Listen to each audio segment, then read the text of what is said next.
வணக்கம். America Iran மோதுனா என்ன ஆகும்? இதனால என்ன மாதிரியான ஒரு பெரிய ஆபத்து உருவாகும்? இத பத்தி ஒரு நிபுணர் கிட்டத்தட்ட 21 வருஷமா ஆய்வு செஞ்சிருக்காரு. அந்த அனாலிசிஸ் தான் நாம இன்னைக்கு விரிவா பார்க்க போறோம். சரி, வாங்க விஷயத்துக்குள்ள போலாம். ஒரு பயங்கரமான குண்டுவீச்சுக்கு அப்புறமா அமெரிக்கா ஈரானை இன்னும் ஸ்ட்ராங் ஆக்கிருச்சுன்னு ஒரு நிபுணர் சொல்றாரு. கேட்கறதுக்கே ரொம்ப முரணா இருக்கு இல்லையா? இதுதான் நாம இன்னைக்கு அலச போற முக்கியமான கேள்வி. உலகத்தோட பவர்ஃபுல்லான மிலிட்டரி ஒரு நாட்டை தாக்குனா அந்த நாடு எப்படி இன்னும் சக்தி வாய்ந்ததா மாற முடியும்? இதுக்கு காரணம் என்னன்னா, ஒரு பாம்பிங் கேம்பெயின் மூலமா உண்மையில என்னதான் சாதிக்க முடியும்னு தப்பா புரிஞ்சுகிட்டதுல இருந்து தான் இந்த பிரச்சனை ஆரம்பிக்குது. இப்போ ஏர் பவரோட உண்மையான லிமிடேஷன்ஸ் என்னன்னு புரிய வைக்க அந்த எக்ஸ்பர்ட் ஒரு சூப்பரான உதாரணம் சொல்றாரு. அது என்னன்னு பார்க்கலாம். ஒரு சின்ன சண்டையில ஜெயிக்கிறதுக்கும் ஒரு முழு போர்ல ஜெயிக்கிறதுக்கும் இருக்கிற வித்தியாசத்தை இது ரொம்ப அழகா காட்டுது. பாருங்க, ஒரு பில்டிங்கை இடிக்கிறது ரொம்ப ஈஸி. ஆனா அதனால அங்க இருக்கிற மக்கள் கிட்டயும் அரசியல் ரீதியாவும் வர்ற எதிர்வினை இருக்குல்ல, அது அந்த மிலிட்டரி வெற்றிய ஒண்ணுமே இல்லாம ஆக்கிடும். இந்த ஆரம்ப கட்ட முரண்பாடு தான் அடுத்தடுத்து நடக்க போற ஒரு சங்கிலித் தொடர் நிகழ்வுகளுக்கு வழியமைக்குது. இதுக்கு அந்த நிபுணர் வச்ச பேரு தான் இந்த எஸ்கலேஷன் ட்ராப், அதாவது நிலைமை மோசமாயிட்டே போற ஒரு வலை. இத பத்தி அவர் 20 வருஷத்துக்கும் மேல ஆய்வு செஞ்சிருக்காரு.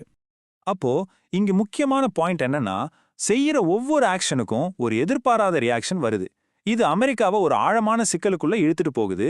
அங்கிருந்து வெளியே வரதுக்கு நல்ல ஆப்ஷன்ஸே இல்லாம போயிடுது. இந்த வலை பின்னப்பட்டதுக்கு முக்கிய காரணமே ஒரு தப்பான அனுமானம் தான். ஈரான் ஒரு காகித புலி லேசா தட்டுனா போதும் அப்படியே சரிஞ்சிடும்னு ஃபாரின் பாலிசி வட்டாரத்துல எல்லாரும் நம்புனாங்க. சரி, இது எப்படி ஒரு பெரிய இக்கட்டான சூழ்நிலைக்கு கொண்டு போய் விடுதுன்னு பாப்போம். அந்த நிபுணர் இத பாதையில் ஒரு பிளவுன்னு சொல்றாரு. அதாவது இதுக்கப்புறம் எந்த வழியில போனாலும் பழைய நிலைமைக்கு திரும்ப வரவே முடியாது. அப்போ அமெரிக்கா முன்னாடி இப்ப ரெண்டே சாய்ஸ் தான் இருக்கு. ரெண்டுமே ரொம்ப மோசமான சாய்ஸ். ஒன்னு, பயங்கர செலவு பிடிக்கிற ஜெயிக்கவே முடியாத மாதிரி தெரிகிற ஒரு தரப்போர்ல இறங்கணும். இல்லனா ஈரான் ஒரு நியூக்ளியர் பவரா, அதாவது அணு ஆயுதம் வச்சிருக்கிற ஒரு உலக சக்தியா உருவாகிறத ஏத்துக்கிட்டு பேசாம இருக்கணும். இந்த ரெண்டுல எதை தேர்ந்தெடுத்தாலும் அதோட விளைவுகள் அந்த பகுதியோட மட்டும் நிக்காது. இது ஒட்டுமொத்த உலகத்தோட பவர் பேலன்ஸையே மாத்தி எழுதுற அளவுக்கு பெரிய ஆபத்தா இருக்கு. எப்படின்னு பாத்தீங்கன்னா, முதல்ல எனர்ஜி. ஹார்மஸ் ஜலசந்தி வழியா போற உலகத்தோட டெய்லி ஆயில் சப்ளைல 20% இப்போ ஈரானோட கண்ட்ரோல்ல இருக்கு. இது கூட ரஷ்யாவோட ஆயில் ப்ரொடக்ஷனையும் சேர்த்தோம்னா யோசிச்சு பாருங்க. ஈரான் ரஷ்யா கூட்டணி உலகத்தோட 30%க்கும் அதிகமான ஆயில் சப்ளைய அவங்க கட்டுப்பாட்டில் வச்சுக்க முடியும். இதனால அமெரிக்காவுக்கும் ஐரோப்பாவுக்கும் மிகப்பெரிய பொருளாதார பாதிப்புகள் ஏற்படும். இது உலகத்தையே ரீஆர்டர் பண்ணுது. பழைய கூட்டணிகளெல்லாம் உடையுது. பல வருஷங்களுக்கு அப்புறம் முதல் முறையா அமெரிக்காவோட ஆதிக்கத்துக்கு சவால் விடக்கூடிய ஒரு புது சக்தி கூட்டணி உருவாகுது. சூழ்நிலை இப்படி மோசமாயிட்டே போறதால இந்த அனாலிசிஸோட கடைசி பகுதி ஒன்று சொல்லுது.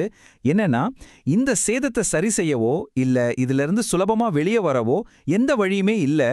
ஈரானை மொத்தமா அழிச்சிடுவோன்னு வர்ற மிரட்டல்கள்லாம் என்ன பண்ணுதுன்னா, அங்க ஜனநாயகத்துக்கு ஆதரவா இருக்கிறவங்கள உட்பட எல்லா ஈரான் மக்களையும் தங்களோட பாதுகாப்புக்காக அவங்க அரசாங்க பக்கம் இன்னும் நெருக்கமா கொண்டு போகுது.